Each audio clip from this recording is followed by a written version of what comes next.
5 or 6 body punches. See, never met a man like it. They could jump in on him, see? His life story just comprises so many important things that are essential to who we are as a country. Can you see that there's victory in me? Can't you feel it? I must be the greatest. I told the world. He showed that he had the courage of his convictions to stand up for things that weren't popular.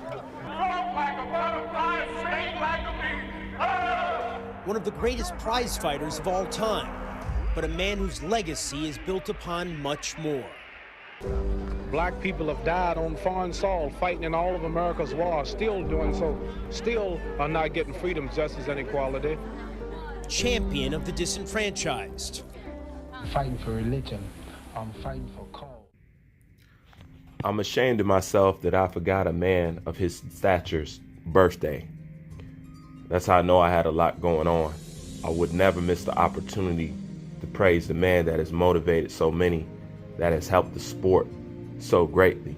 So this is my time to give a giant happy birthday to the legend, the king, the Mustafa of it all, the Colossus of clout, Muhammad Ali.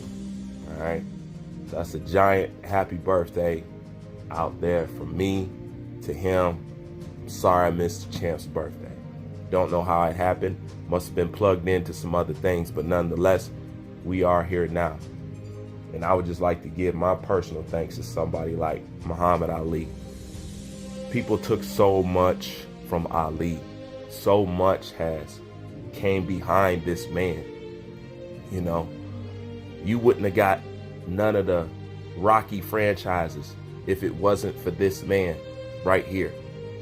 You know, because I know a lot of people started maybe watching boxing with Rocky 4, you know what I'm saying, or something like that. You know, a lot of people are introduced through boxing through Rocky movies, depending on what age you are too. But if it wasn't for him, we wouldn't have that. The prestige of the WBC belt, if it wasn't for him, it wouldn't have the prestige that it had. You know, not at all. And not only that, Muhammad Ali was such a role model to the underdog, to the guy behind the line, to the guy that's always fighting a good fight. What I borrowed from Ali, when I watched Ali, that was the first time I've seen raw courage. That's the first time I seen it, and I seen that I wanted to embody that. I thought it was a macho thing to have. I thought it's something that every man should have. See, growing up, we don't always get all our attributes as a man from our fathers directly. Some of us may not even have fathers around, so we have to go around and we have to piece together the man that we want to be by seeing qualities in other men, and we adapt them to ourselves. So it's a lot of things I got from my father, but it's a lot of things that I didn't. I got from studying other men, but I did get that from my father. You know, he always used to tell me, you know, to mark the man. You know, if there's something that you want to do, mark the man who does it the best.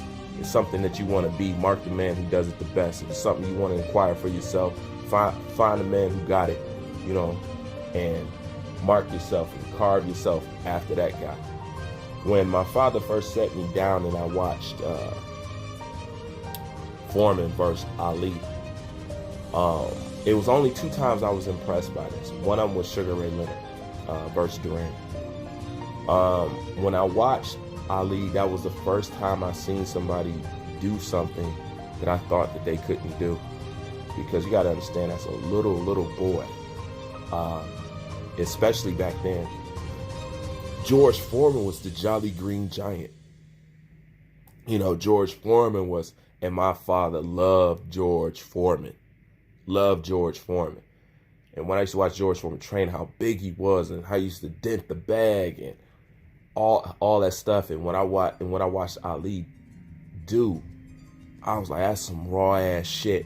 You know what I'm saying? I admire that courage and that gall, you know what I'm saying, and the balls. And most importantly, I admired the way Ali could verbally defend himself as well as physically. And I was like, you know what? I want to acquire that. You know, I wanted to make sure I could defend myself in all areas.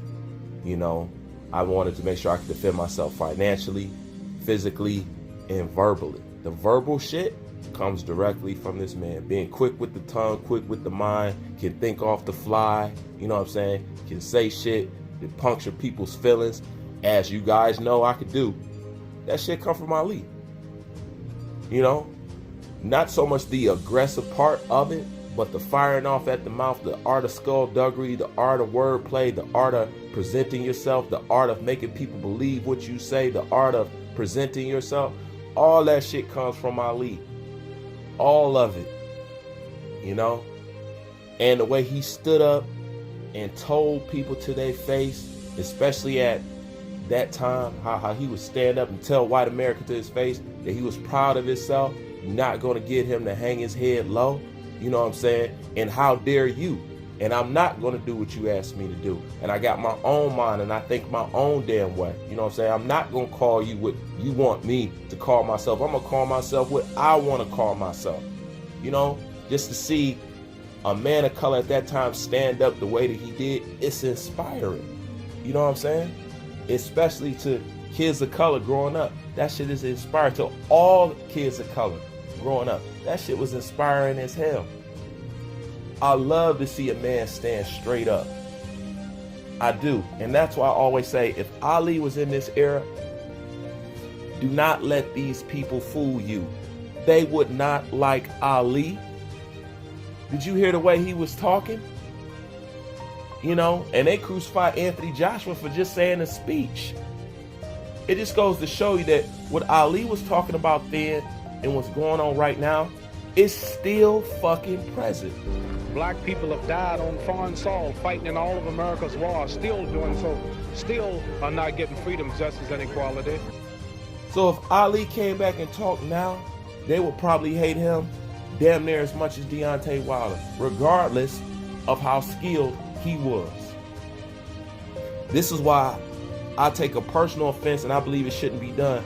No boxer can get compared to Muhammad Ali because he's not considered the greatest just because of what he did inside of the ring. He had fights outside of the ring. So that's why, to me, it's personal when you say, oh, this person like Ali. Nobody's like Ali. Nobody. And Mike Tyson's one of the only ones that held him in that regard. There is no comparison to Ali. Ali is the embodiment of a complete fighter. You ask your coach to point out a complete fighter, they're going to point to you Ali. Speed, combination, feet, mentality, and most importantly, his toughness. Ali was tough as hell. I'm talking about brick stone tough. He was the complete fighter. You don't see complete fighters like that no more. You don't. So, January 17th was his birthday, and I missed the opportunity to thank the man that I borrowed so much from, and who boxing borrows so much from and gets so much from, you know? And it's amazing to me how we all didn't step aside and carve out some time to show some respect for our God. Because in boxing, Ali is the God. You can compare everybody, but he's outside the spectrum of comparison. He sits above it all. He's the God. And I just think that, along with myself forgetting, and fucking shame on me, man. For real, I don't know how I missed it. It's amazing to me that I had to catch this myself. You know what I'm saying? I should have ran across this off somebody's shit. You know what I'm saying? Off some of these boxing media outlets, because they sure like to use his name to compare him to other people, to say how great they are. I think the whole boxing world should have stopped and should acknowledge that it was this man's birthday. It's just amazing to me how not just I missed it, but so many people in the boxing world missed it. And we get so much from this fucking man. Hell, because of him, we got an actor to get inducted into the Boxing Hall of Fame. Sylvester Stallone is in the Boxing Hall of Fame right now because of Ali. I know a lot of people say, well, Ali didn't write the script, but it was the fight between Ali and the Bayonne Bleeder that made him write the Rocky movie. And in case you didn't know, Apollo Creed is Muhammad Ali. Everything about Apollo Creed was Muhammad Ali. Did you know originally in the Rocky films he wanted to use Joe Frazier, and he did use Joe Frazier, but Joe Frazier was hitting him for real, so he had to stop? Did you know in Rocky 3, did you know that was Muhammad Ali's house? The one where you go around and you see the robot walking through the house, that was Muhammad Ali's house. That was used for the film. That was the champ's real live house. Like I said, there's so much that he contribute to boxing. It's amazing. But I just want to take the opportunity to tip my hat and to raise my glove. One of the greatest boxers of all time, one of the greatest men of all time, one of my inspirations, one of my heroes, the greatest of all times without a doubt, Ali. Happy birthday, champ. You know it's late. I'm out.